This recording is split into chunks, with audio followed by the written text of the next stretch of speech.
Right. In the earlier videos, we had seen about some properties of particles of matter. We had seen two properties. The first property was particles of matter have space between them, and the second property was particles of matter are in constant motion.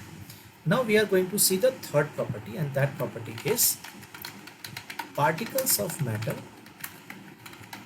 attract each other. To understand this, we'll just see an experiment first.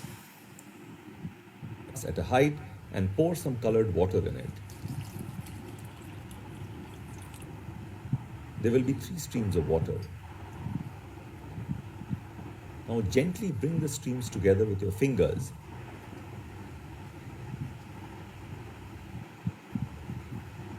The 3 streams come together and flow as one.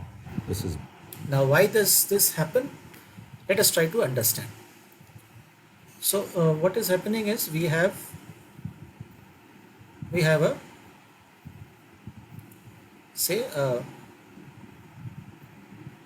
tumbler of water, and inside just below this surface, the lower surface here, we may have 3 small holes. These holes are quite near to each other, right? All right, so we have such small holes over here, and after that what happens is we are pouring some water into this tumbler.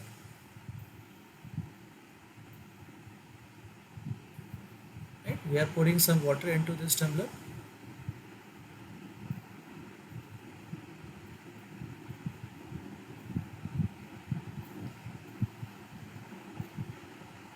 Okay, so here we have decided to pour some water into this tumbler. Now, as we pour some water into this tumbler, what happens? We have 3 holes below, and water comes out from these 3 holes in the form of 3 streams of water. And when we try to join these streams by hand, they are joined together, and we see that instead of 3 streams, there is one single stream of water flowing from here. Now, why does that happen? Now, that happens mainly because these 3 streams of water, suppose this is the first stream, this is the second stream, and this is the third stream, which are very close to each other. Now, these 3 streams of water, they have inside them what? They have very tiny particles like this. And these tiny particles of matter, what are they doing? These tiny particles of matter, they are attracting each other. So these 2 particles are attracting each other, right? These 2 particles are attracting each other. Although the attraction is not that strong to bring these streams together on their own, but if we help them a little, then these 3 streams will be joined into one single stream.